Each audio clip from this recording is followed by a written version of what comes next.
Welcome to Defeat Your Cravings, hosted by Dr. Glenn Livingston, PhD. Glenn has held his doctorate in psychology for more than 30 years and is also a former multi-million-dollar consultant to the big food industry and uses his experience to help you defeat your cravings. This show will help you to focus on dramatically reducing cravings and leave the diet mentality behind, so you can more easily and effortlessly achieve your health, fitness, and body composition goals. Please remember, no doctor-patient relationship is created via this show, and you are responsible for confirming any changes to your diet, health, or psychological routines with an appropriately licensed professional before implementing them. Now, before we get started, if you haven't yet downloaded the free smartphone app to access dozens of these recordings all in one place, as well as to avail yourself of a confidential community for support, motivation, and assistance, please visit the podcast link on defeatyourcravings.com as soon as possible. And now, here's your host, Dr. Glenn Livingston. Hey, it's the very good Dr. Glenn Livingston.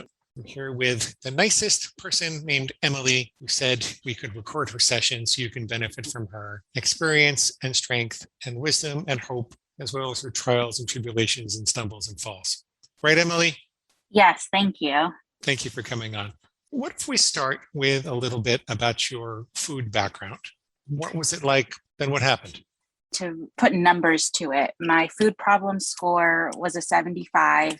My happiness score was a 66.7, and I was binging anywhere from 10 to 15 times a month, pretty much every month. So I'm going to interrupt for 1 second because those are measures that we assess when people come into our program.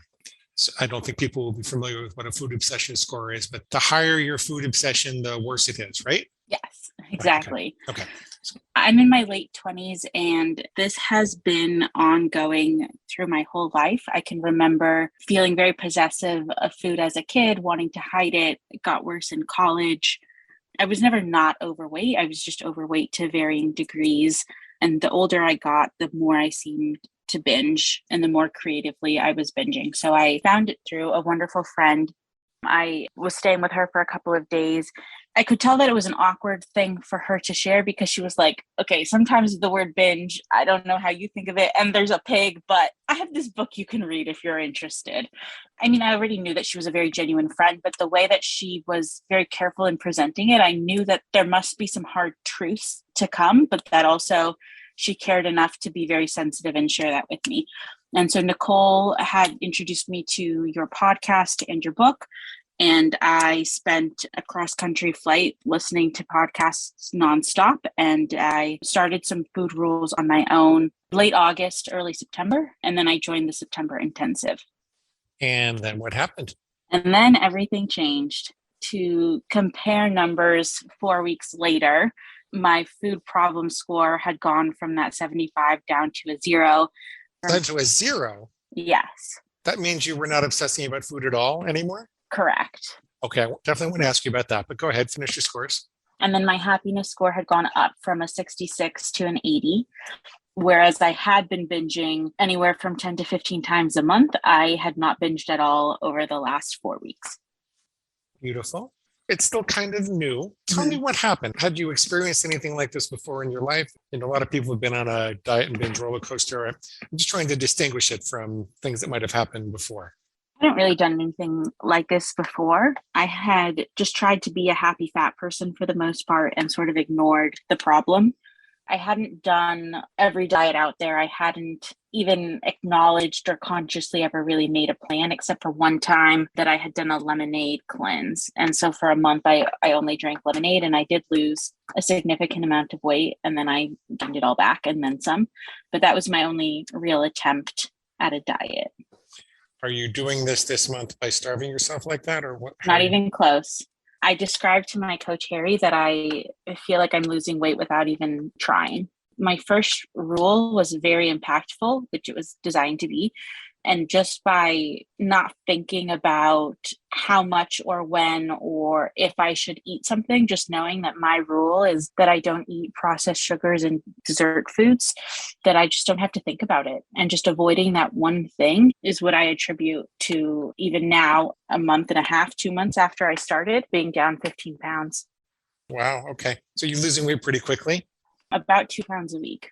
Okay, that's about the upper end of what we find works okay. So what specifically was it that made you decide you didn't have to be a happy fat person? The process and the guidance. One thing that I found, it was okay to be blunt. And whereas with friends or even with a therapist, to say something like, oh, I think I'll just be a happy fat person is really like offensive to fit people, it seems. And they think like, no, don't think that way. And they want to make me feel better. And like, no, you're not fat. It's okay. And to be able to just acknowledge that, yes, I am fat and I have a problem and I need to lose weight. Okay, you're helping me instead of trying to just make me feel better is very productive. And it was the first time I was experiencing something like that. I also really strive with rules and structure in my personal life. And so to think like, duh, a rule helped me, that was such an obvious thing. And I think at some point you had said, we're just making common sense more attainable and structured. And that's exactly what it is for the most part for me. And so thinking like I have a rule, it's very obvious what my first rule needed to be. And it's not shocking that it's been effective. It's surprising how little I've had to think about it in my day-to-day life. And sure, there's a lot of back end work that goes into that of creating the right rule and being conscious about this and doing my refutations and checking in with my coach. But when I'm standing in front of the refrigerator, I don't have to think hard at all. And that's a big change for me. Terrific. Talking to Harry was helpful. What else helped you in the Yes. program? The big why. I had signed up online with the intensive. I knew that a big why was coming. And that is something that I'd heard of before. Like other people have said the term of the big why, or why are we doing certain things? Why do things matter? And I'd never been able to articulate one. I think I came in a little bit stubborn. It was an activity that I spent a lot of time doing and I got so much out of. And I didn't really expect to because I thought like, oh, I just won't know my big why again. But the way that it was laid out to think about all these different aspects of my life, how would my physical appearance change? How would my mental health change? How would the clothes that I wear? How would my income, my career, and breaking down like what would be different if I just followed this one simple rule? It became so clear to me, and I could really picture my life a year from now in each of those aspects. With the prompt, certainly, and even without the prompt, I had just changed the way that I was thinking to be much less hopeless and much more waiting to die. And I was happy to think about the clothes that I would be wearing and how I would feel when I looked in the mirror. And I felt really good about creating my big why. Would you like to share any part of your big why? You don't have to. I can read it to you. Oh, that'd be wonderful. I comply with my food plan and aggressively refute the pig 100% at all times. This is to help me feel good all over.